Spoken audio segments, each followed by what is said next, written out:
In my previous life, prior to becoming a pastor, I owned a company that specialized in image marketing. We built brands that drive consumer buying decisions. Have you ever thought about that? Why you might purchase one product over another? Sometimes it's a price and value-driven decision, but sometimes it's brand value over price. I mean, we don't always buy the cheapest product, do we? Why? What are we trusting in? What do we want out of the deal?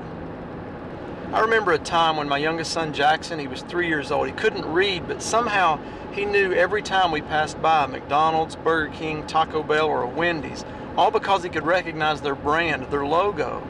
Do you think he was able to do this because my wife Tracy and I taught him? No. Corporate America has perfected and developed channels of communication that form our lives. So what does all this have to do with the church and emerging culture? Well, here's the thing. What if somehow we could tap into that channel, into how people are collecting and being formed by information into that channel with a message of hope? Not to dilute the gospel message, but instead to lift it up above the noise of society.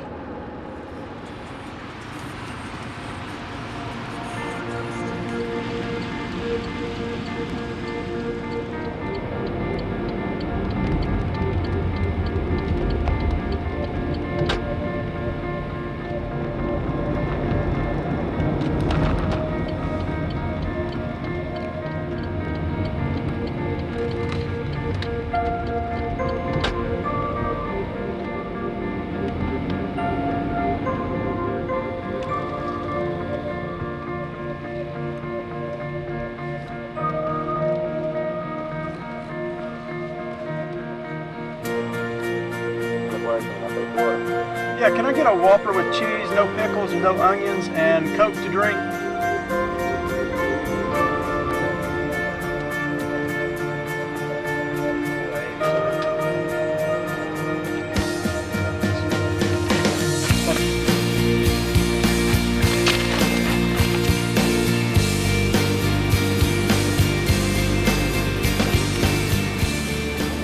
You know, whether we want to admit it or not, it might seem that we're in the midst of or a part of a new generation of seekers, cynics, and worshipers who are more interested in having it our way.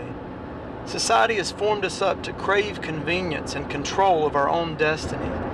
Not only are we looking to feel a need these days, but when we buy into something, we want to know that it's real, that it's going to last.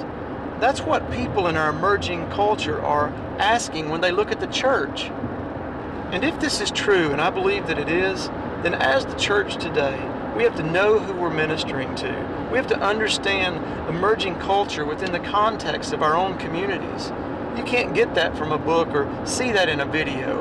You have to get on the ground, interact in people's lives, understand their view of the church and the world, acknowledge their view, allow them to identify their barriers, and then build ministries that meet them where they are. We have to communicate the gospel in ways that are relevant to their lives and challenges. Basically what I'm saying is, as the church today, we have to revisit and reflect on our theological task.